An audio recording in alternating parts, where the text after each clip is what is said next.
কিয়ামতের আগে আগে আরো কিছু মানুষকে আল্লাহ পাক কিন্তু শূকর এবং বানরে পরিণত করবেন। এই হাদিসটা কি জানেন? হাদিসটা শুনে রাখেন। এটা আখিরুজ জামান বা কিয়ামতের আলামত সংক্রান্ত হাদিসগুলোর মধ্যে পাবেন। আল্লাহ রাসূল সাল্লাল্লাহু আলাইহি ওয়াসাল্লাম বলেছেন, কিয়ামতের আগে আগে আমার উম্মতের মধ্যে, ভালো করে শোনেন, কিয়ামতের আগে আগে আমার উম্মতের মধ্যে একদল মানুষ বের হবে যারা মদ পানকে হালাল মনে করবে। কাকে?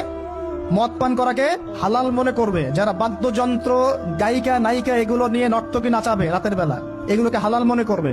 যারা অশ্লীলতা, বেহায়াপনাকে জায়েজ করে নিবে। ঠিক আছে, এরকম কয়েকটা পাপের কথা বলে নবীজি বলছেন একদিন সকালবেলা আল্লাহ পাক তাদেরকে ঘৃণিত বানরে পরিণত করবে। এটা হবে সামনে, কখন কিভাবে হবে আল্লাহ ভালো জানে। এবার আমি কনসেপ্টে চলে আসি। এই যে পৃথিবীতে নেমে আসলাম, তাহলে আমরা কোত্থেকে আসছি ভাই? আমরা কি পৃথিবীর অধিবাসী ছিলাম? আমরা জান্নাতে ছিলাম, ওখান থেকে আল্লাহ পাক পাঠিয়েছে। এবার পৃথিবীতে এসে আদম আলাইহিস সালামের যুগে খুব একটা দুর্ঘটনা ঘটে নাই, একটা ঘটেছে। কয়টা? একটা।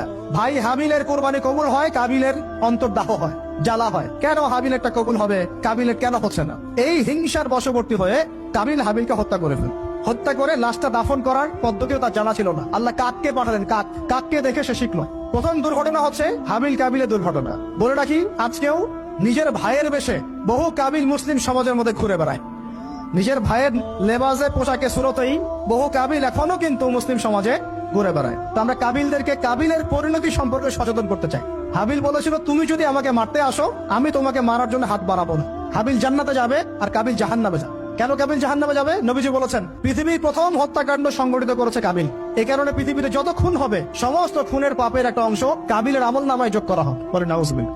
একটা কথা মনে রাখবেন, সদকায়ে জারিয়া যেমন আছে, গুনাহে জারিয়াও আছে। একটা মদের দোকান দিয়েছেন, যত মানুষ মদ খাচ্ছে, সমস্ত গোনার একটা অংশ আপনার কাঁধে আসছে। সিনেমা হল করেছেন, মানুষ সারাদিন নেকটা ছবি দেখে, নগ্ন ছবি দেখে, যত মানুষ এখানে পাপ করবে, সমস্ত পাপের একটা অংশ আপনার কাঁধে যাও। আবার একটা মাদ্রাসা করেছেন, যত মানুষ এখানে দ্বীনি ইলম শিখবে, এই নেকির একটা অংশ আপনি পাবেন ইনশাআল্লাহ। মরে গেলেও কবরে পাবেন ইনশাআল্লাহ। আল্লাহ পাক আমাদের সবাইকে সদকায়ে জারিয়া করার তৌফিক দেয়। গুনাহে জারিয়া থেকে বাঁচিয়ে রাখুন, খুব খেয়াল রাখবেন। আল্লাহ পাক আমাদের হেফাজত করুন বলি আমিন। এবার ওই যুগ শেষ, নূহ আলাইহিস সালামের যুগ। এই যুগে আল্লাহর একই সুন্নাত, নূহ আলাইহিস সালাম 950 বছর দাওয়াত দিলেন, 40টা বা 80টা পরিবার ইসলাম কবুল করেছে, বাকিরা করে নাই। যারা করে নাই আল্লাহ পাক তাদেরকে ডুবিয়ে মারলেন, যারা করেছে আল্লাহ পাক উদ্ধার করলেন। সোজা কথা। আজকে সারা পৃথিবীতে যত মানুষ আমরা বেঁচে আছি না, আমরা কোনো না কোনো ভাবে ওই 80 পরিবারের সদস্য। আমরা ভাই ভাই, আমরা ওই ফ্যামিলি, 80 ফ্যামিলি অন্তর্ভুক্ত। কিরকম করে? নূহ আলাইহিস সালামের 4 সন্তান ছিল। কয় সন্তান? এক সন্তানের নাম হচ্ছে হাম। কি নাম? হাম। হাম ছিল একটু কালো বর্ণের। হামকে দিয়ে আফ্রিকার কন্টিনেন্টে যত মানুষ দেখছেন ব্ল্যাক স্কিনের, কালো স্কিন, এরা সবাই হামের বংশধর। মজা না বিষয়টা? মানুষের অস্তিত্ব পৃথিবীতে, ইতিহাস, এগুলো খুব ইন্টারেস্টিং টপিক। ইতিহাস পড়তে থাকলে আপনি ডুবে যাবেন। কত কিছু বিশ্বে হয়েছে আর কত কিছু হবে সামনে।